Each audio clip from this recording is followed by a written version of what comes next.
नमस्कार, मैं हूं आपके साथ अंकिता पाल। बुलेटिन की शुरुआत करते हैं। कोटा शहर के दशहरा मैदान में धाकड़ महासभा का 2 दिवसीय 32वां राष्ट्रीय अधिवेशन चल रहा है। इस आयोजन में मुख्य अतिथि के रूप में लोकसभा स्पीकर ओम बिरला और सीएम भजनलाल शर्मा मौजूद रहे। आइए अब आपको सीधा लिए चलते हैं कार्यक्रम स्थल, जहां पर लोकसभा स्पीकर ओम बिरला और सीएम शर्मा संबोधित कर रहे हैं। संस्कृति की पालन करते हुए उस गांव के अंदर समाज सेवा का काम भी करता है। चाहे कोटा की धरती हो, चाहे बूंदी हो, चाहे बारा हो, चाहे झालावाड़ हो, चाहे चित्तौड़ हो, चाहे बिजोलिया हो, चाहे मुख्यमंत्री जी आपका इलाका भरतपुर हो, कोई भी क्षेत्र हो, उस क्षेत्र के अंदर अगर कहीं भी धाकड़ समाज का व्यक्ति है तो खेती खलियान में नए प्रयोग, सामाजिक सद्भावना, आपदा संकट के समय संपूर्ण समाज को लेकर चलना और समर्पण पर समाज सेवा का काम करना। यहां पर जो धनीधर भगवान है, उस भवन के अंदर भी सभी समाज के लोग यहां पर कार्यक्रम करते हैं। वहां पर सेवा का काम होता है और हर गांव के अंदर, हर ढानी के अंदर, छोटे छोटे गांव ढानी के अंदर भी आप इनकी जिंदगी को देखेंगे। खुद अपने हाथों से खेती करते हैं, खुद अपने हाथों से अभी भी कड़ी मेहनत करते हैं।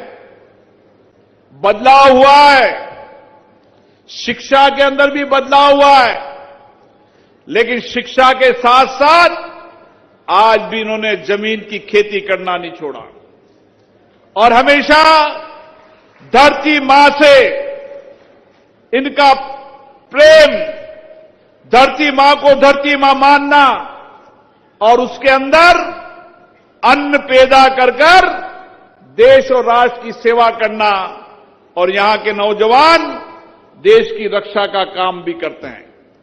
मुझे याद है, यहां के नौजवान पिताजी अगर अन्नदाता के रूप में गांव के अंदर अन्न का पैदा करने का काम करते हैं, बेटा दूर दराज शहर में आकर शिक्षा संस्कार प्राप्त करता है।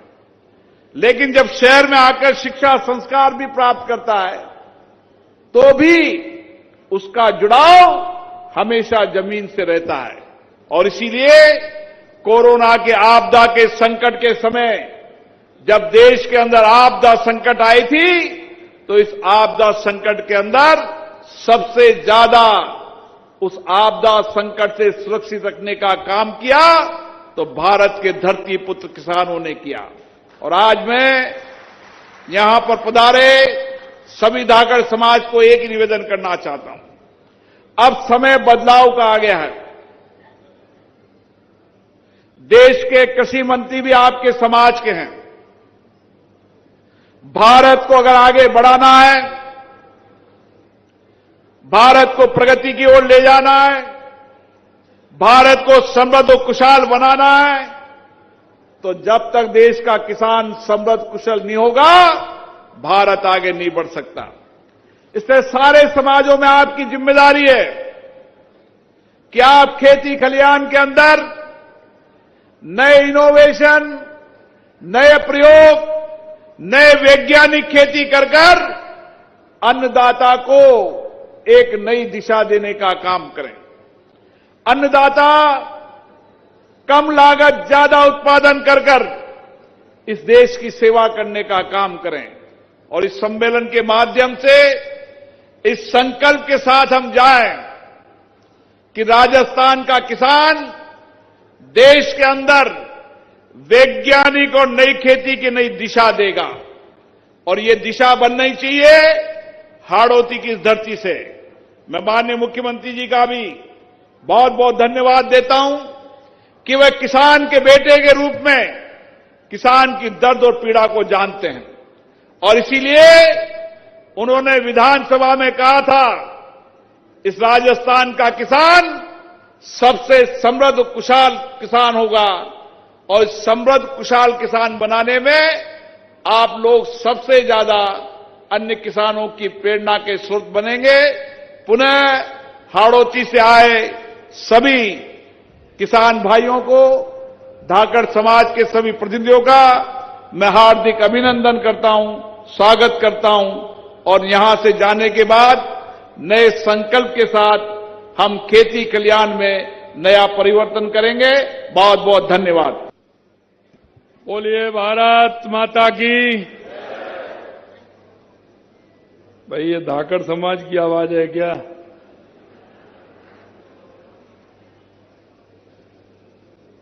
इसलिए देखिए, जोर से दोनों हाथों की मुट्ठी बांधिए और जोर से बोलिए, भारत माता की, भारत माता की, भारत माता की, धरणीधर भगवान की, धरणीधर भगवान की, गिरिराज धरण की, गिरिराज धरण की, पूछली के लोढ़ा की, आप सबकी। आज के इस धाकड़ समाज के राष्ट्रीय अधिवेशन में मंच पर विराजमान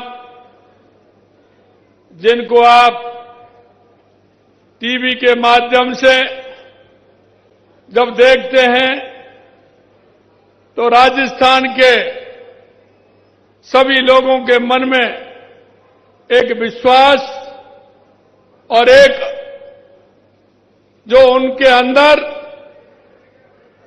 जो भावना और भाव है और वो भी गौरव का जब अनुभव होता है, ऐसे हमारे लोकसभा के माननीय अध्यक्ष हमारे सम्मानीय ओम बिरला जी,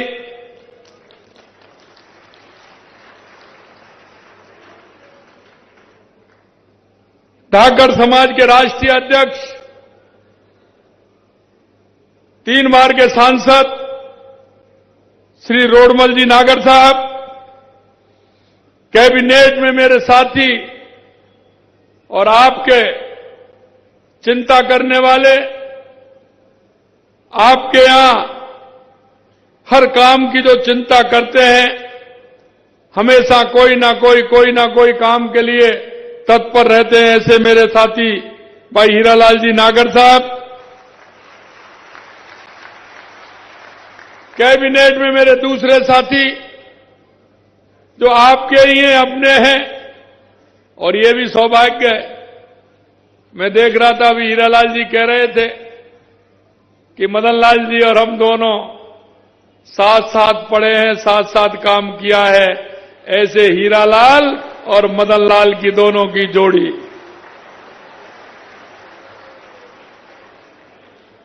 चिकित्सा मंत्री मध्य प्रदेश श्री नरेंद्र शिवाजी पटेल जी, पूर्व राष्ट्रीय अध्यक्ष धाकड़ समाज माननीय कन्हैयालाल जी धाकड़ साहब, पूर्व राष्ट्रीय अध्यक्ष धाकड़ समाज उमानाराम पटेल जी, बेगू के विधायक भाई सुरेश धाकड़ जी, कोटा दक्षिण के विधायक संदीप शर्मा जी, लाडपुरा की विधायक कल्पना देवी जी, राष्ट्रीय उपाध्यक्ष धाकड़ समाज तुलसीराम जी धाकड़ साहब, सभी मंच पर विराजमान समाज के बंधुगण और गांव गांव ढाणी ढाणी से आए, पूरे हमारे प्रदेश से नहीं पूरे देश से आए धाकड़ समाज के सभी मेरे भाई और बहनों, सबसे पहले तो मैं आप सभी के चरणों में वंदन करता हूं, अभिनंदन करता हूं, आप सभी को मैं नमन करता हूं,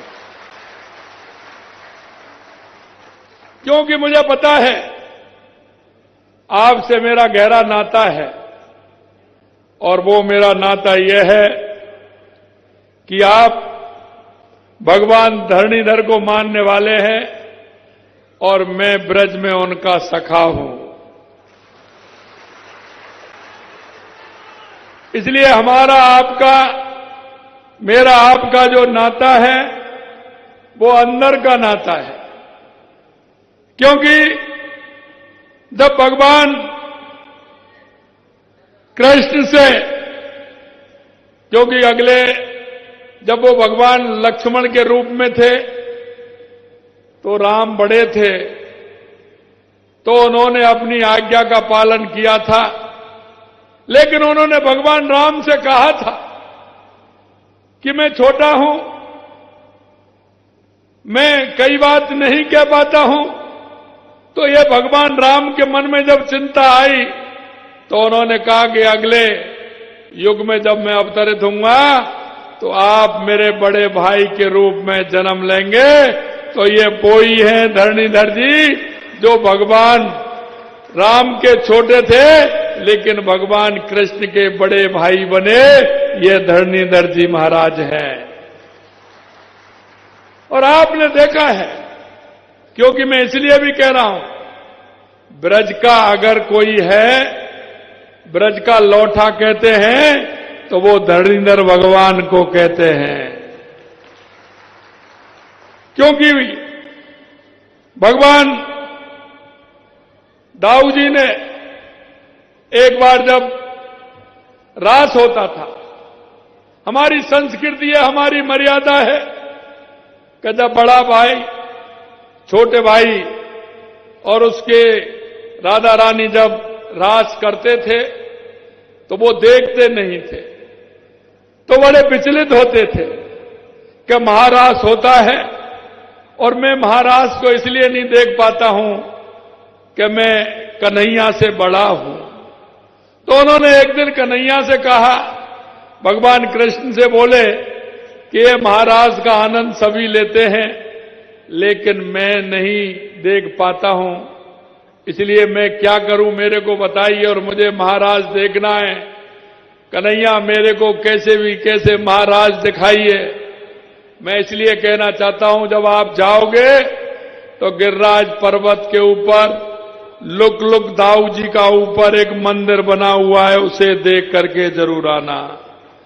वो ऐसा स्थान है जहां उन्होंने छुप करके, लुक लुक का मने छुप छुप करके भगवान कृष्ण ने धरणीधर जी को राज दिखाया था, वो धरणीधर भगवान है। मैं आपको इतना कहना चाहता हूं कि ये धाकर समाज के लोग, ये वो लोग हैं जो भगवान धरणीधर, जो उनका हाथ में हल है, और ये धाकर समाज किसान समाज है। ये धरती का सीना चीर के हमारे उन लोगों को अन्न की पूर्ति करने वाला ये हमारा धाकर समाज हमेशा मेहनत और मेहनत की भी पराकाष्ठा, परिश्रम से सेवा करने वाला ये हमारा किसान समाज है। मेरे भाई और बहनों, मैं इतना ही कहना चाहता हूं, आपने इस कार्यक्रम में मुझे बुलाया है। निश्चित रूप से जब कहा था, आज मैं प्रयागराज में था, मेरा कार्यक्रम था आज शाम तक आने का, लेकिन जब हीरालाल जी ने, सुरेश जी ने, सबने मिलकर के कहा कि नहीं आपको कार्यक्रम में आना है, मैं आपके दर्शन से वंचित नहीं रहना चाहता था, इसलिए आप सभी के दर्शन करने के लिए मैं आपके बीच में आया हूं। और मैं धन्यवाद देना चाहता हूं हीरालाल जी को, सुरेश जी को, धाकर समाज के सभी पदाधिकारियों को कि उन्होंने मेरे को ये मौका दिया, एक साथ आप सभी के दर्शन का लाभ मुझे मिला, इसलिए उनको धन्यवाद देता हूं। आपने देखा होगा, क्योंकि हमारी सरकार हमेशा किसान के हित में काम करती है। देश के यशस्वी प्रधानमंत्री नरेंद्र मोदी जी कहते हैं कि हमारे देश के अंदर 4 जातियां हैं, और उन 4 जातियों को जब आप देखोगे तो आपको लगेगा कि इससे कोई भी वंचित नहीं है। किसान, युवा, महिला और मजदूर, इनमें सभी जातियां समाहित हैं, पूरा समाहित है। वो हमेशा कहते हैं कि हमारे किसान का उत्थान होगा तो हमारे प्रदेश का उत्थान होगा, हमारे देश का उत्थान होगा। युवा का उत्थान होगा तो हमारे प्रदेश और हमारे देश का उत्थान होगा। हमारी बहनों का उत्थान होगा तो हमारे प्रदेश का और हमारे देश का उत्थान होगा। और अगर हमारे गरीब का उत्थान होगा तो हमारे देश और प्रदेश का उत्थान होगा। ये वो हैं जो अंतिम पायदान पर खड़े हैं, अंतिम पायदान पर खड़े हैं जो पंडित दीनदयाल उपाध्याय, बाबा साहब भीमराव अंबेडकर जी ने जो कहा है कि जब तक लाभ उस अंतिम पंक्ति में बैठे व्यक्ति को नहीं मिलेगा, जब तक हमारा देश या प्रदेश आगे नहीं बढ़ेगा। मैं आपसे इतना ही कहना चाहता हूं, क्योंकि 70 साल में सबसे ज्यादा जो राज रहा है वो आपने देखा है किसका रहा है। उन्होंने किसान के लिए, युवा के लिए, हमारी बहनों के लिए और हमारे मजदूर के लिए कुछ नहीं किया। आप 70 साल बाद देख रहे हैं गांव में पीने के पानी की व्यवस्था नहीं, गांव में चिकित्सा और शिक्षा की सुविधा नहीं। आज अगर कर रहे हैं तो देश के यशस्वी प्रधानमंत्री नरेंद्र मोदी जी 2014 के बाद इस देश में परिवर्तन देखने को मिल रहा होगा, परिवर्तन देखने को मिल रहा होगा। ये ऐसे नहीं कह रहा हूं, मैं आपसे कहना चाहता हूं, मेरे कई भाई सरपंच होंगे जो 2-2, 3-3 बार के होंगे, आप में से जनप्रतिनिधि होंगे, आप में से कई सरकारी अधिकारी होंगे, कर्मचारी होंगे। मैं आपसे मेरे भाइयों बहनों मैं इतना कहना चाहता हूं, 2014 के बाद देश में जो ऐतिहासिक परिवर्तन हुआ है वो आपके सामने, वो आपके सामने है। चाहे हमारे गरीब कल्याण की योजनाएं हों, या हमारे देश के विकास की योजनाएं हों, या आतंकवाद नक्सलवाद का खात्मा हो, या दुनिया में बढ़ता हुआ भारत का गौरव हो, ये देश के यशस्वी प्रधानमंत्री नरेंद्र मोदी जी के नेतृत्व में आपने 2014 के बाद देखा है। और मैं आपसे इसलिए कहना चाहता हूं कि आपने देखा, हीरालाल जी कह रहे थे कि आप सभी सीटों पर गए, वो सभी सीट दिल्ली के अंदर जीते। मैं तो आपने मेरा वीडियो सुना होगा, मैंने तो एक दिन पहले विधानसभा में कहा था कि दिल्ली में आप जीरो से आगे बढ़ने वाले नहीं है, जीरो से आगे वही हो गया कांग्रेस का हाथ, जीरो से आगे नहीं बढ़े। क्योंकि हम जानते हैं जो किसान हमारा मेहनत कश है, किसान जो हमारा धरती का सीना चीर के अन्न पैदा करता है, समाज की सेवा करता है, क्या उसको सुविधाएं मिलनी चाहिए या नहीं मिलनी चाहिए? आपसे पूछना चाहता हूं, उसको मिलना चाहिए कि नहीं मिलना चाहिए?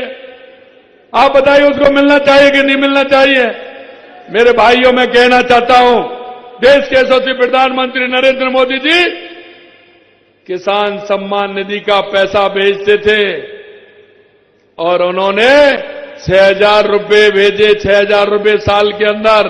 लेकिन वो उनके किसान पुत्र जिनके पिता का देहावसान हो जाता था, उनका नामांतरण चढ़ता था, उनका नामांतरण चढ़ा करके केंद्र को कांग्रेस की सरकार ने वो सूची भी नहीं भेजी।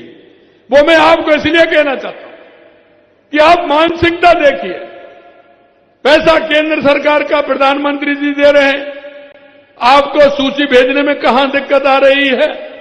लेकिन 4-5 साल तक कांग्रेस की सरकार ने सूची नहीं भेजी। और मैं आपसे यही कहना चाहता हूं, हमने किसानों से वायदा किया था कि हम किसान सम्मान निधि देंगे और उस किसान सम्मान निधि को बढ़ाएंगे। आपने देखा 6,000 रुपये प्रधानमंत्री किसान सम्मान निधि और 2,000 रुपये हमने दिए, और 2,000 के साथ साथ राजस्थान के 7.5 लाख उन किसान भाइयों को जोड़ा था जो इन्होंने वंचित किया, उनको जोड़ करके किसान सम्मान निधि देने का काम हमारी सरकार ने किया है। यह हमने इसलिए किया कि हमारे किसान किस तरह से आगे बढ़े। मैं आपसे इतना और कहना चाहूंगा, इस मंच के माध्यम से अपनी भावनाएं, अपने विचार आप तक पहुंचा सकता हूं। हम सब मिलकर के आगे कैसे हमारे इस समाज को बढ़ा सकते हैं। हमारा धाकर समाज इतिहास अत्यंत गौरवशाली है, और गौरवशाली इसलिए है कि मैंने कहा है कि आप भगवान धरणीधर के उपासक हैं। मैं हमेशा कहता हूं कि हमारे किसान का भला होगा तो समाज का भला होगा, और समाज का भला होगा तो हमारे युवाओं का भला होगा। मैंने इनसे कहा था, युवाओं से मैंने कहा कि आप चिंता मत करिए, आप मेहनत करिए। पहली बार हमारे संकल्प पत्र में हमने जो बात रखी थी, धीरे धीरे हमने उनको पूरा करने का काम किया है। और मैं कह सकता हूं, जो हमारे संकल्प पत्र जो हमने आपके बीच में चुनाव के समय लेकर के गए थे, हमने 50 से 55% उसमें काम हमने पूरा किया है। और मैं आपके माध्यम से ध्यान दिलाना चाहता हूं, किसानों की एमएसपी बढ़ाने का काम हमारी सरकार ने किया, युवाओं को रोजगार देने का काम हमारी सरकार ने किया। हमने कहा कि पहली साल में 1 लाख नौकरियां देंगे, 60,000 दे दिए हैं। और आपने देखा 81,000 वैकेंसी हमने इस साल के लिए निकाली है, पूरा कैलेंडर निकाला है। मैं युवा भाई बहनों से कहना चाहता हूं, तैयारी करिए, किसी तरह की दिक्कत नहीं है।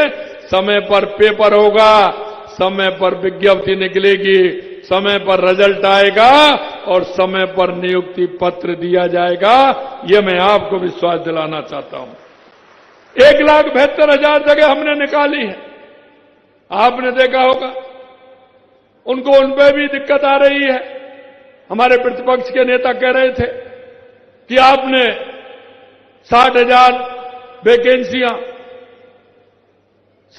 वैकेंसियां आपने चतुश्रेणी कर्मचारी और ड्राइवरों की निकाली है।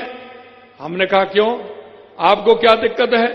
हमने निकाली है, हम अंतिम पायदान पर खड़े हमारे किसान मजदूर, उनके बेटे को हम नौकरी देना चाहते हैं। मैं आपसे पूछना चाहता हूं, ये 60,000 वैकेंसी क्या 1 साल के अंदर हुई है? क्या 1 साल के अंदर आई है? क्यों नहीं किए आपने? किसान और मजदूर के बेटे को क्यों वंचित रखा? मैं तो आपसे ये पूछना चाहता हूं, मेरे भाई और बहनों, मैं किसान के दर्द को अच्छी तरह से समझता हूं। मैंने आपने जो किसानी का काम किया है वो मैंने भी किया है।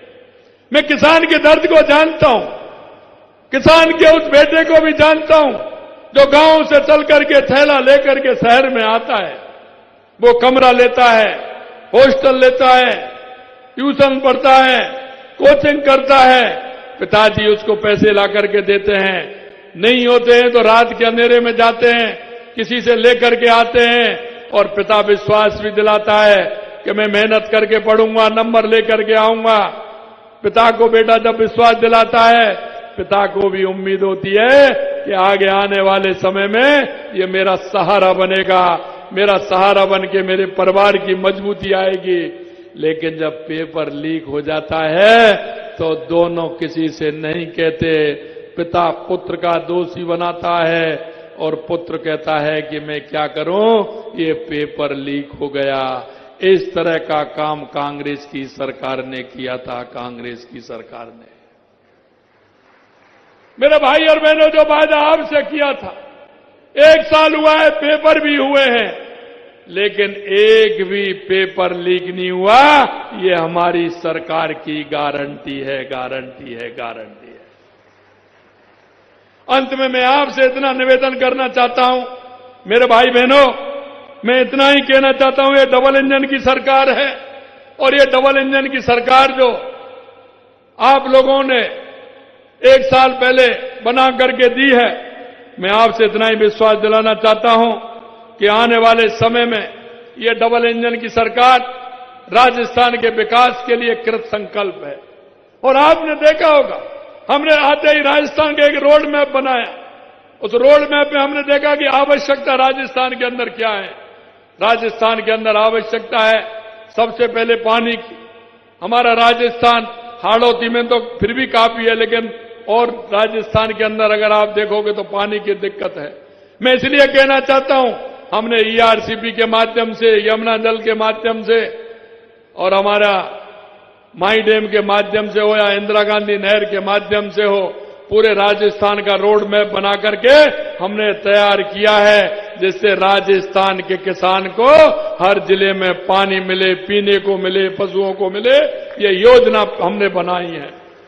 दूसरी जो हीरालाल जी कह रहे थे, हमने बिजली की योजना बनाई कि हमारे किसान को 2027 में हम दिन में बिजली देने का काम करेंगे और दिन में भी जितनी बिजली आवश्यकता है उतनी देने का काम करेंगे। उद्योग को भी बिजली मिलेगी, उपभोक्ता को भी बिजली मिलेगी, उसके लिए भी हमने काम किया है। 2 लाख 24,000 करोड़ रुपए के केंद्र सरकार से एमओ करके हमने उन कामों को भी धरातल पर उतारा है। तीसरा काम हमारा था कि हमारे युवाओं को किस तरह से रोजगार मिले, सरकारी नौकरियां भी मिले और प्राइवेट तौर पर भी नौकरियां मिले। उसके लिए भी आपने देखा है, हमने एक जगह सरकारी तौर पर आपने देखा हमें वैकेंसी निकालने का काम किया है और राजस्थान के माध्यम से राजस्थान के 6 लाख से ज्यादा युवाओं को रोजगार देने का काम हमारी सरकार करेगी, ये भी मैं बताना चाहता हूं। आपने देखा हमारी राम जल सेतु लिंक परियोजना हमने बनाई, उसमें भी उनको दिक्कत है क्योंकि उनको राम के नाम से किस तरह की भावनाएं आप देख सकते हैं। लेकिन मैं क्या करूं, मैंने तो नहीं बनाया। राजस्थान का रा और मध्य प्रदेश का मां राम अपने आप बन गया, उसने ही बना के भेजा है, तो मैं क्या करूं? आप बताइए, बना के नहीं बना? राजस्थान का रा और मध्य प्रदेश का मां, तो राम बना के नहीं बना।